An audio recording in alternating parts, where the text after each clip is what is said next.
तो नमस्कार, कैसे हैं आप सब लोग? आप सबको जय श्री राम, जय बालाजी की, जय खाटू श्याम जी की। जब कभी भी हमें मिलता है notice regarding the cheque bounce, तो उसका रिप्लाई कैसे करें, ये हमें जो है मालूम नहीं होता है, जिसका परिणाम ये होता है कि हमें पैनिक जो है फेस करना पड़ता है। तो मैं कुछ फंडामेंटल्स जो है डिस्कस करूँगा आज की क्लास के अंदर, जिसके बेसिस पे आप इफेक्टिवली जो है रिप्लाई दे पाएंगे और आप खुद से काम कर पाएंगे। सबसे अच्छी बात ये, ताकि कोई भी गुंजाइश नहीं रहेगी गलती होने की या डिफेक्टिव रिप्लाई सबमिट होने की, क्योंकि रिप्लाई बहुत महत्वपूर्ण डॉक्यूमेंट है। अगर आपने रिप्लाई सही नहीं दिया या आपका रिप्लाई जो है डिफेक्टिव है, you might be in the trouble. तो घबराइए नहीं, चीज़ें बहुत आसान है, हम उसे कर सकते हैं। पर कुछ स्टेप्स हैं, कुछ प्रिंसिपल्स हैं जिसका हमें अनुपालना करना होगा, जिसको हमको जो है फॉलो करना होगा।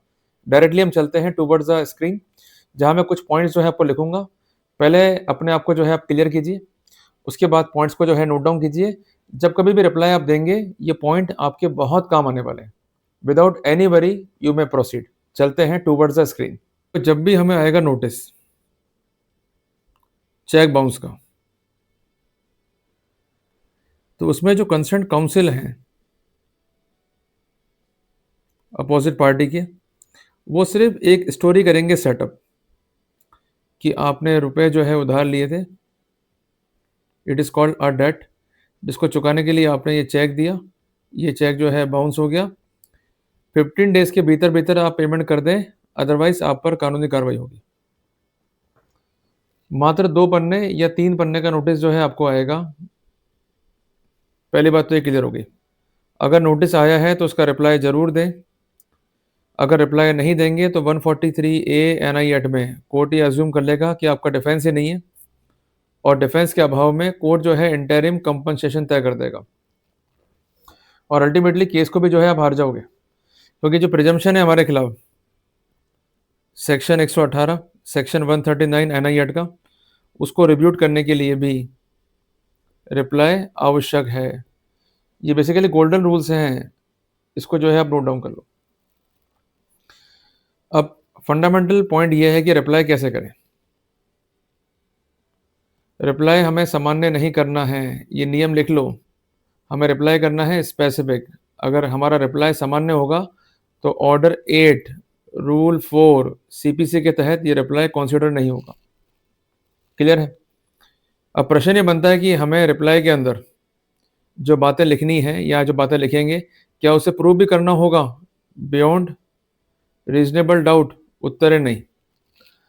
आपको वही बातें लिखनी है जिसके बेसिस पे आप एक प्रोबेबल डिफेंस क्रिएट कर पाएँ, जिसका मकसद ये होता है to create a suspect in the case of prosecution. यदि आप ऐसा नहीं कर पाएंगे, आप सक्सीड नहीं हो पाएंगे। कुछ स्टैंडर्ड जो है फॉर्मूलाज हैं जिसको हमें ध्यान में रखना है वाइल मेकिंग द रिप्लाई। सबसे पहला फंडामेंटल है कि हमें डिनाइल करना है ऑल द एलिगेशंस का।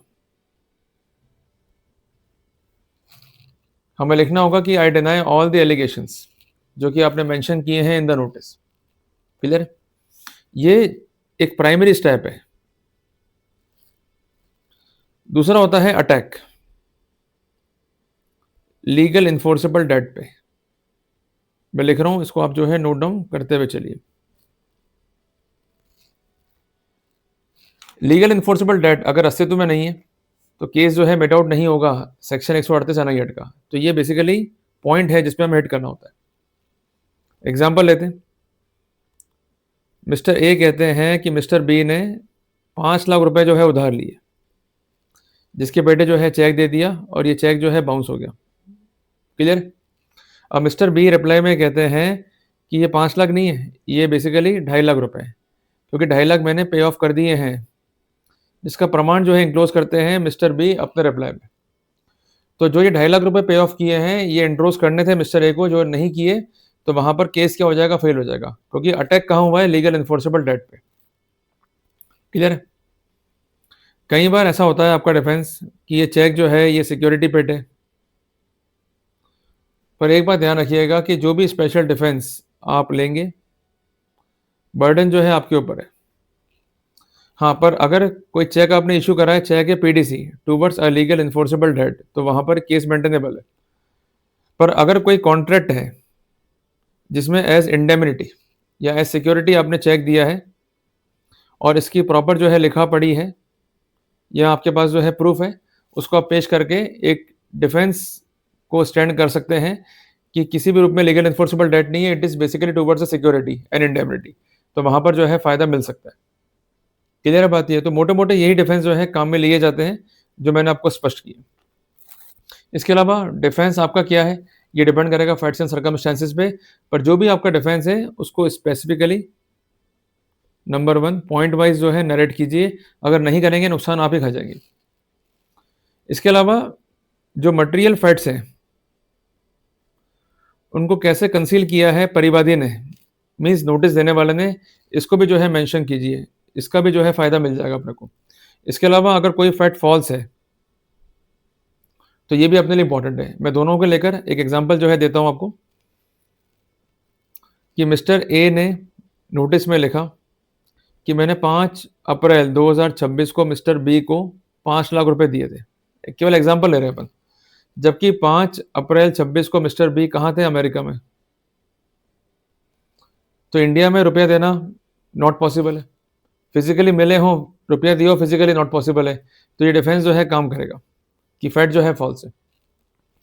और जहाँ तक बात है कंसीलमेंट की, जो मैंने आपको एग्ज़ाम्पल दिया भी है कि मिस्टर ए कहते हैं कि मैंने मिस्टर बी को 5 लाख रुपए दिए और मिस्टर बी कहता है कि मैंने रुपए जो है चुका दिए। पर मिस्टर ए ने ये फैक्ट जो है कंसील कर लिया, तो वहाँ पर फ़ायदा जो है ले सकते हैं मिस्टर बी। इसलिए रिप्लाई बहुत ज़रूरी है, रिप्लाई नहीं देंगे तो पैनिक आपको होगा। तो सबसे पहला अटैक जो है अपना, वो है कि जो भी आपके फैक्ट्स हैं वो गलत हैं। और दूसरा अटैक क्या है कि there is no legal enforceable debt. तीसरा अटैक क्या है कि फैक्ट्स जो है सप्रेस हुए और फैक्ट जो है कंसील हुए। और कई बार ऐसा भी हो सकता है कि there is no cause of action. अगर वो भी है, तो उसको भी जो है हमको स्पेसिफिकली प्लीड करना चाहिए। There is absence of cause of action.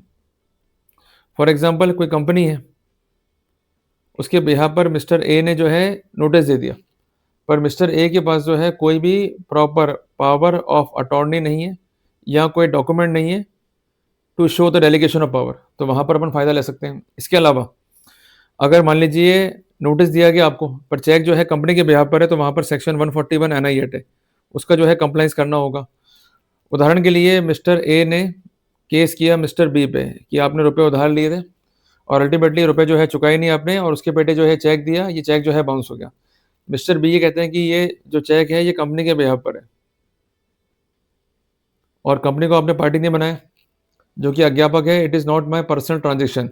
तो ऐसे सिनेरियो में सेक्शन 141 एनआई एक्ट की नॉन कंप्लायंस के कारण जो कॉज़ ऑफ एक्शन था वो क्या हो गया? खत्म। तो इसका भी अपन जो है फ़ायदा ले सकते हैं। क्लियर हो गया अपने को? तो ये मोटे-मोटे पॉइंट्स हैं जिस पर अपने को जो है ध्यान रखना होता है व्हाइल मेकिंग द रिप्लाई। अगर आप ये पॉइंट ध्यान रखेंगे तो फ़ायदा मिल जाएगा। अगर ध्यान नहीं रखेंगे, जल्दबाज़ी में रिप्लाई करेंगे तो आपको नुकसान जो है खाना पड़ेगा। सिर्फ़ रिप्लाई देना आपका मकसद नहीं होना चाहिए। रिप्लाई के साथ-साथ 3 फंडामेंटल्स पे काम करना है, 143 ए, 139 और 118। अगर इनको नहीं भेद पाए, तो चेक केस में आप सक्सीड नहीं हो पाओगे।